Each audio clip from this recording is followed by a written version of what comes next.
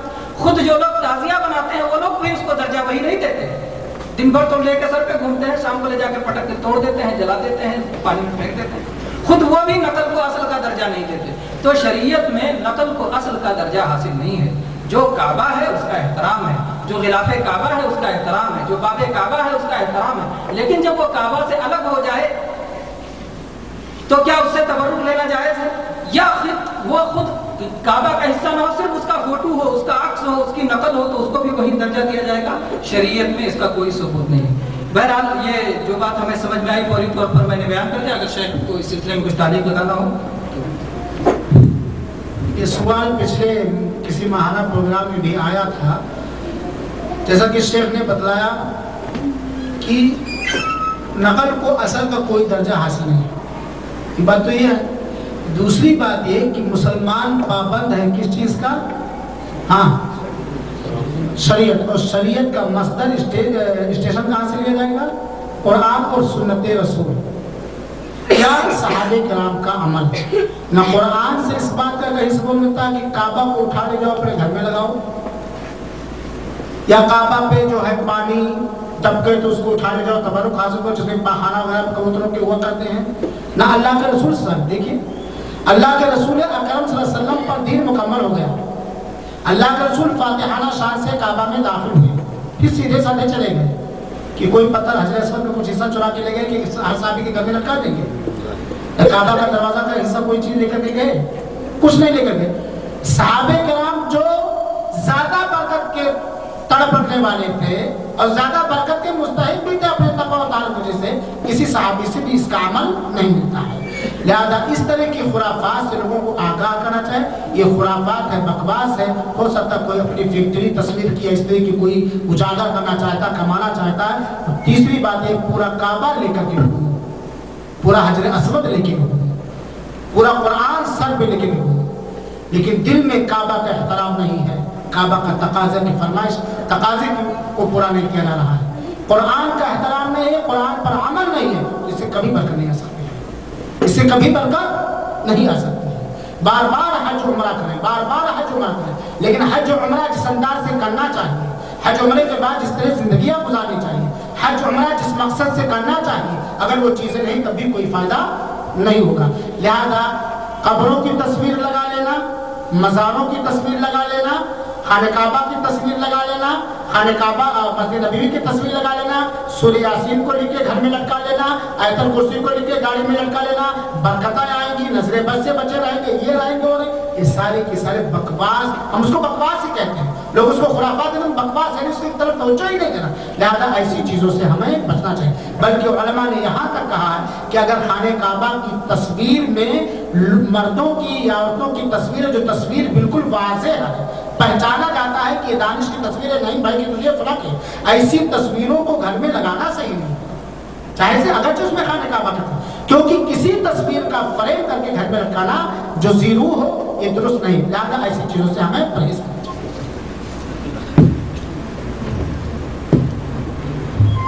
جزاک اللہ خیر.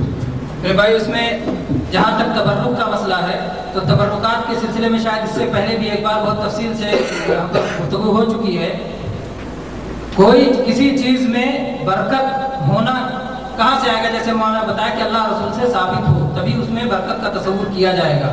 اور اللہ کی نافرمانی کر کے آپ چاہیں کہ اللہ کا رزق حاصل کریں تو یہ صحیح نہیں ہے. اللہ کا رزق اللہ کی نافرمانی سے نہیں ملے گا. اللہ تعالیٰ کو یہ بات نہیں پسند ہے کہ کعبہ کی نقل کو اپنے گھروں میں لگایا جائے یا تعویذ کے طور پر اسے لٹکایا جائے. جب قرآنی آیت کو تعویذ کے طور پر لٹکانا یا برکت کے لیے لٹکانا گھروں میں درست نہیں ہے تو ایک تصویر کو لٹکانا کہاں سے جائز ہو سکتا ہے؟ اور یہ بات بھی سوچنے کی ہے کہ اگر تصویر کعبہ کی بنانا چاہتے تو کیا صحابہ کرام کے زمانے میں نہیں بنا سکتے تھے؟ اس وقت تصویریں بنائی جاتی تھیں، پتھر کو تراشا جاتا تھا، ممکن تھا، بنا سکتے تھے.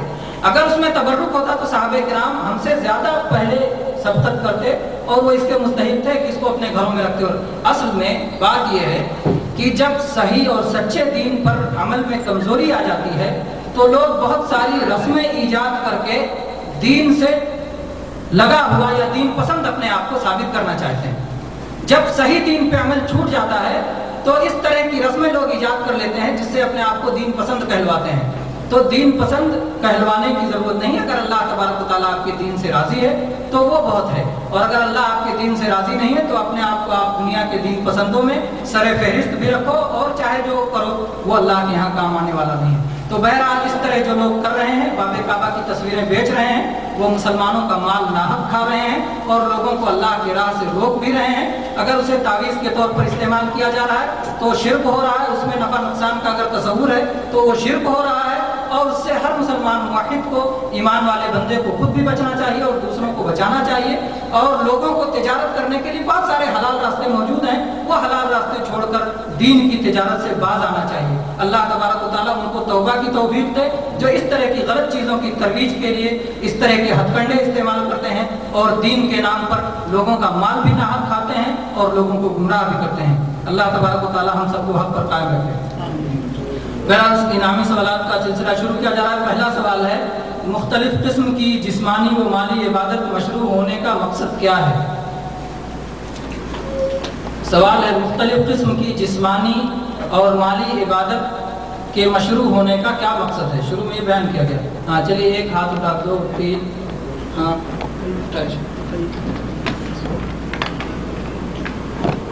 لمبا ہاتھ اٹھائیے بھائی, مجھے ہاتھ اٹھائیں تاکہ نظر بولیے. اللہ کا قرب حاصل کرنے کے لیے اللہ کی عبادتیں مختلف قسم کی رکھی گئی, کوئی جسمانی, کوئی مالی, کوئی اور اس طرح سے. اس میں کیا مقصد ہے؟ اللہ کی رضا حاصل کرنا اور اللہ کا قرب حاصل کرنا. جواب صحیح نہیں, جو شیخ نے بتایا تھا وہ جواب نہیں آیا. اللہ تعالیٰ تقویٰ دیکھنا چاہ رہا ہے. اجازت دیں, اس کے بعد اجازت دینے کے بعد بولیے. اچھا, وہ دیکھنا چاہ رہا ہے کہ وہ عمل وہ آدمی یعنی دل نیت, کیونکہ چند لوگ رہے ہیں جو نماز 1000 رکعت لے وہ بھی پڑھتے ہیں مگر صدقہ یا پیسہ نہیں خرچتے, وکیل ہوتے ہیں. مین چیز جو بتائی گئی وہ بتاؤ. اب جواب کے قریب پہنچ گئے ہیں. قریب پہنچے ہیں تھوڑی اور. اللہ تعالیٰ تقویٰ دیکھنا ہے یعنی دل کا. اللہ تعالیٰ اپنے یعنی اس کے لیے کتنا خرچ کرتا ہے وہ دیکھنا چاہتے ہیں, مال سے اور جسمانی سے. چلیے ایگزام ہے, آزمائش ہے اللہ تعالیٰ کی طرف سے کہ کون اپنے مرضی کی عبادت کو پسند کر رہا ہے یا کون اللہ تبارک و تعالیٰ.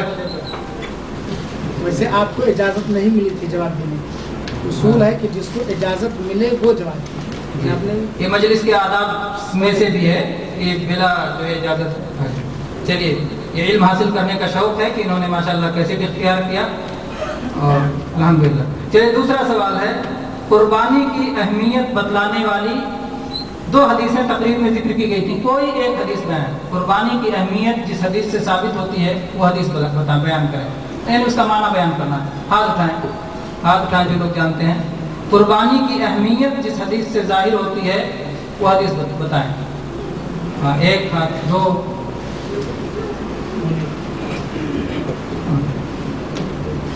حضرت ابو ہریرہ رضی اللہ تعالیٰ عنہ سے مروی ہے اللہ کے رسول صلی اللہ علیہ وسلم نے فرمایا قربانی کی طاقت جو شخص رکھتا ہے پھر بھی وہ قربانی نہیں کرتا تو ہماری عیدگاہ میں لا. یہ ابن ماجہ کی روایت ہے.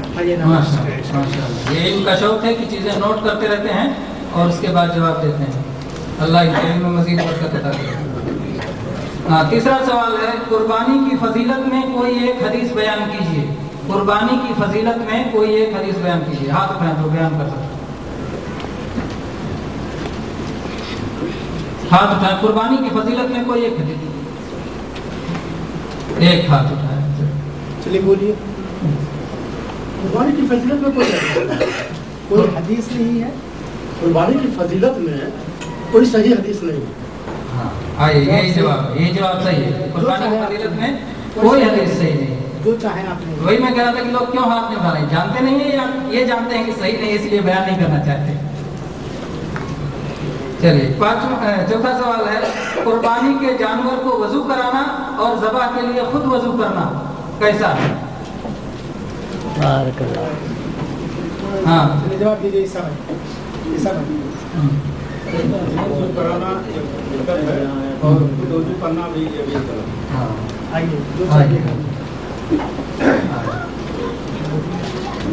اس کے بعد کا سوال ہے قربانی کرنے کے دن کون کون سے ہیں؟ قربانی کرنے کے دن کون کون سے ہیں؟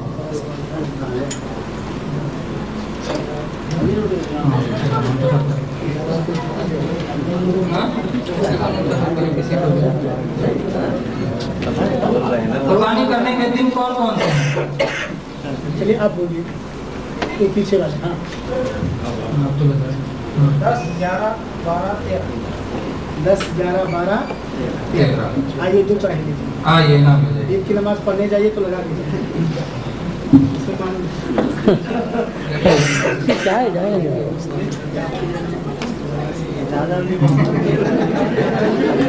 مشکل ہے. جو آپ لینا ہو لو. سوال ہے صلاۃ عید سے پہلے قربانی کرنے کا کیا حکم ہے؟ صلاۃ عید سے پہلے قربانی کرنے کا کیا حکم ہے؟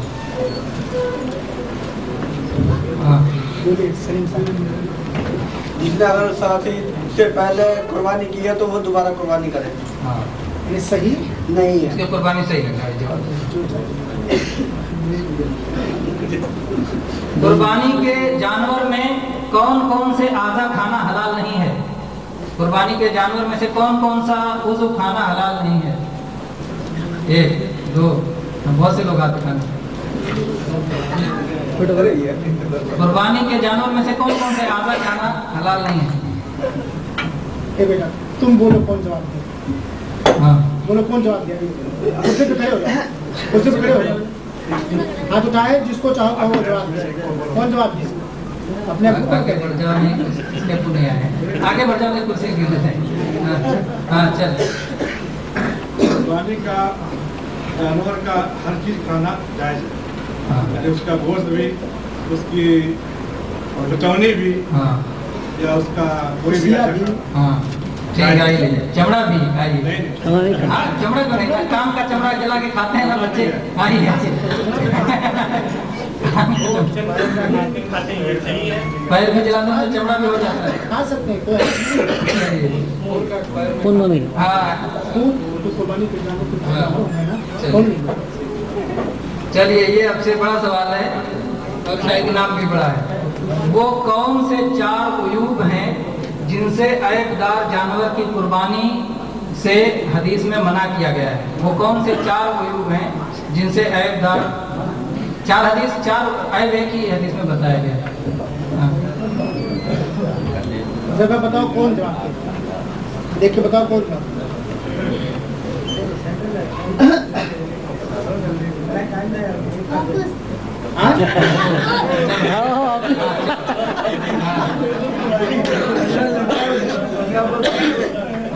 ایسا لگڑا ہو جس کا لگڑاپن ظاہر ہو, ایسا نابینا ہو جس کا نابینا من ظاہر ہو, ایسا بیمار ہو جس کا بیماری ظاہر ہو, اتنا دبلا کہ اس کا دبلا پن ظاہر ہو. اس میں ماشاء اللہ جواب صحیح ہے بالکل. یعنی کانا ہو یا اندھا ہو, لگڑا ہو, بیمار ہو اور دبلا ہو, بلا پودا ہو. ہاں اور آخری سوال ہے جس شخص کو قربانی کا ارادہ ہے اسے ذوالحجہ کا چاند دیکھنے کے بعد کیا کرنا ضروری ہے؟ جس شخص کو بولو بیٹا تم جواب دینا چاہتے ہو.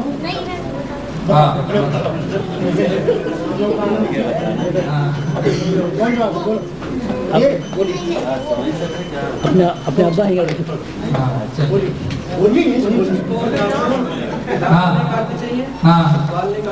ہاں ٹھیک ہے. ذوالحجہ کا چاند دیکھنے والے لڑکے کے ابا ہی کیا. ایک سوال اور, طاقت ہونے کے باوجود قربانی نہ کرنا کیسا ہے؟ طاقت ہونے کے باوجود قربانی نہ کرنا کیسا ہے؟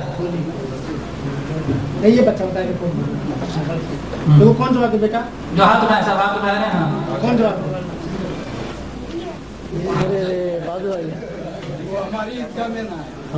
ہاں نہیں, سوال ہے کہ طاقت ہونے کے باوجود قربانی نہ کرنا کیسا ہے, یعنی اس کا کیا حکم ہے شریعت میں؟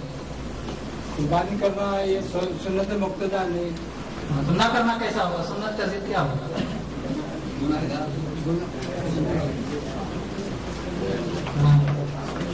نہ کرنا الٹ دیا نا اسی کو. مستحب کا الٹا کیا ہے بول دیجیے. غیر مستحب.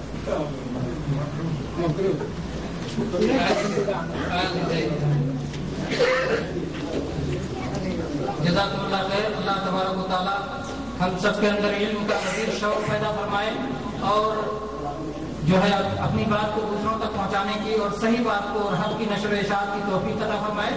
انہی باتوں کے ساتھ پروگرام کے اختتام کا اعلان کیا جاتا ہے. کھانا تیار ہے, کھانا کھا کر کے ہی تشریف لے جائیں. اور کل جمعہ کو 4 بجے کے بعد میچ ہے مدرسہ جمعہ جالیات میں. کھیل ہے, کھیل کا پروگرام ہے. خود بھی آئیں, اپنے دوستوں کو بھی لائیں, کسی کو بھی لے کر کے آئیں, میچ میں حصہ لیں, شریک ہوں.